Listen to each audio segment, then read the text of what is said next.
പിന്നെയുള്ള ഈ ഭക്ഷണ പ്രിയത്തെക്കുറിച്ച് പറഞ്ഞല്ലോ. അപ്പം ജന്മം കൊണ്ട് തന്നെ എനിക്ക് കിട്ടിയതാണ്. ഞാൻ ശാപ്പാട് വീരനാന്ന് വന്നപ്പോഴേ ഞാൻ അക്സെപ്റ്റ് ചെയ്തല്ലോ. അതെ, തുടക്കത്തിൽ തന്നെ. രാവിലെ ഒരു ബ്രേക്ക്ഫാസ്റ്റ് ഒക്കെ പറഞ്ഞ എന്തായിരിക്കും?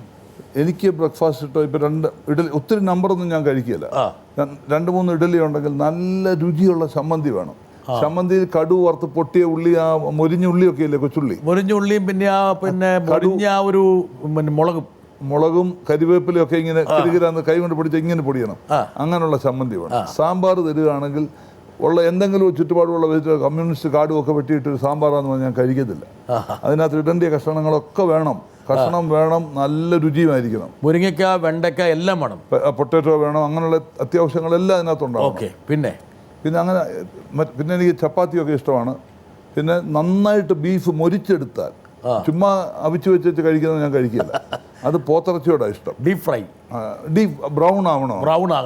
അതൊരു ചപ്പാത്തിക്കകത്ത് ഞാനിങ്ങനെ മുക്കിയൊന്നുമല്ല കഴിക്കുന്നത്. അതാ ചീനച്ചട്ടിയിൽ അങ്ങനെ മൂത്ത് അങ്ങനെ ചൂടോടുകൊണ്ട് എനിക്ക് ഇട്ട് തരണം.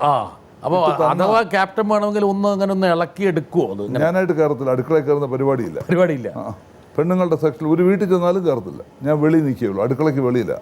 എനിക്കും എൻ്റെ വീട്ടിൽ വന്ന ആരെങ്കിലും അമേരിക്കയിൽ നിന്ന് വന്നതാണെന്ന് പറഞ്ഞ് അടുക്കളയിൽ ആണുങ്ങൾ ചാടി കയറുന്നതിനോട് എനിക്ക് വിയോജിപ്പാണ്.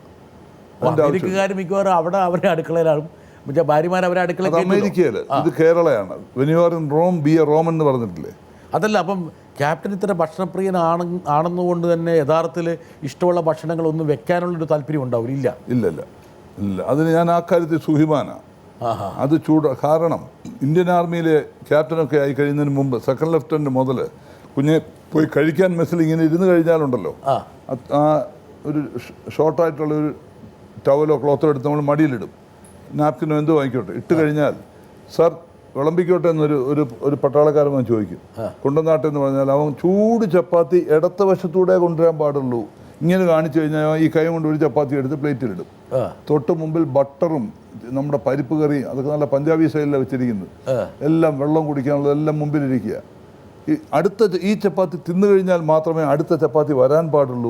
ആ ചൂട് നിലനിർത്തണം. ഒരാൾ ഒന്ന് സെർവ് ചെയ്ത് ഇങ്ങനെ എടുക്കുമ്പോഴേ ഈ ക്യാപ്റ്റനെ വഷളാക്കി ഈ പട്ടാളക്കാരല്ലേ. പട്ടാളം ഭക്ഷണം എന്ന് പറഞ്ഞാൽ ഞങ്ങൾ രാജ്യസേവനം ചെയ്യുന്നവരെ, ഞങ്ങൾ താമസം ഐസിന്റെ പുറത്താ. ആരാണെങ്കിലും വന്നോട്ടെ. ക്യാപ്റ്റൻ ഒരു കമാൻഡിങ് ഓഫീസറായി കുറേ കാലം ആർമിയിലുണ്ടായിരുന്നല്ലോ. അന്നത്തെ ഉള്ള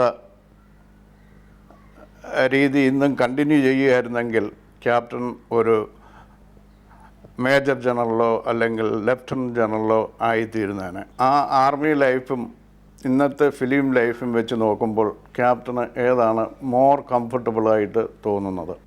ക്യാപ്റ്റൻ ഇപ്പോൾ ഈ ആർമി ലൈഫിനെ കുറിച്ച് ഓർമ്മ വരുമ്പോൾ ആദ്യം ഓർമ്മ വരുന്ന ഈ ചൂട് ചപ്പാത്തിയല്ലേ, ബട്ടർ, അങ്ങനെയല്ല ഒത്തിരി കാര്യങ്ങൾ ഓർക്കാറുണ്ട് ആർമിയെ കുറിച്ച് ഓർക്കുമ്പോൾ. ഈ പട്ടാളക്കാർ പൊതുവെ ഇങ്ങനെ ഞാൻ പണ്ട് മറ്റേ പാകിസ്ഥാൻ ബോർഡറിൽ വെടിവെച്ചപ്പോൾ അങ്ങനെയൊക്കെ പറഞ്ഞു ഒരുപാട് വെടിക്കഥകൾ. ഒരു പട്ടാള വെടിക്കഥ കേൾക്കണം. സത്യം ഉള്ളതേ പറയാവുള്ളൂ. അതുകൊണ്ട് എനിക്കൊരു പേടിയുണ്ട്. അതായത് പാകിസ്ഥാൻ യുദ്ധത്തിൽ പങ്കെടുത്തപ്പോൾ ഞാൻ 10 പേരെ വെടിവെച്ച് കൊന്നു. ഞാനൊരു കാര്യം പറഞ്ഞ ഒരു കഥ പറഞ്ഞ പട്ടാളമാരുടെ വെടിക്കഥ കേൾക്കാം. ഇതെന്തോ ഇത് കാണാമോ? അത് കാണാം. ചെറുപ്പകാലത്ത് വല്ല കരപ്പൻ വന്നാണോ? പക്ഷെ ഇതല്ല, പട്ടാള കഥ കേൾക്കണോ?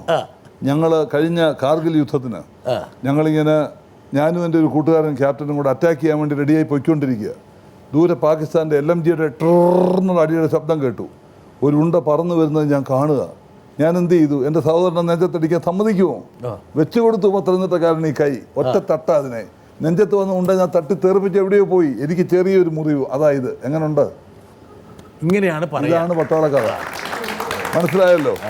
ഇതുപോലുള്ള ഈ വെടിക്കഥകൾ ജവാൻസ് അവിടെ നിന്ന് വരുന്ന കുക്ക് ഹൗസിനകത്ത് ജോലി ചെയ്തുകൊണ്ട് വന്നിരുന്ന യുദ്ധം ഫീൽഡിൽ പോലും പോകാത്തവരുണ്ട്. അവന്മാർ വന്ന് ഈ കാച്ചുന്നത് 2 ബോട്ടിൽ റമ്മും കൊണ്ടുവരും. നാട്ടിൽ നിന്ന് അടിച്ചു വെച്ച് വേണ്ടാത്ത കഥകളൊക്കെ അവർ യുദ്ധം കണ്ടിട്ട് പോലും കാണത്തില്ല, അനുഭവിച്ചിട്ടും കാണത്തില്ല. പക്ഷേ ഞാൻ ഒരു സത്യം പറയുന്നു, ലോകത്തിൽ ഒരിക്കലും നടക്കാൻ പാടില്ലാത്ത ഒരു സംഗതിയാണ് 2 രാജ്യങ്ങൾ തമ്മിലുള്ള യുദ്ധം. ഞാൻ ഇന്നും പ്രാർത്ഥിക്കും, ദൈവമേ ഒരു കാലത്തും യുദ്ധം ഉണ്ടാവില്ല എന്ന്.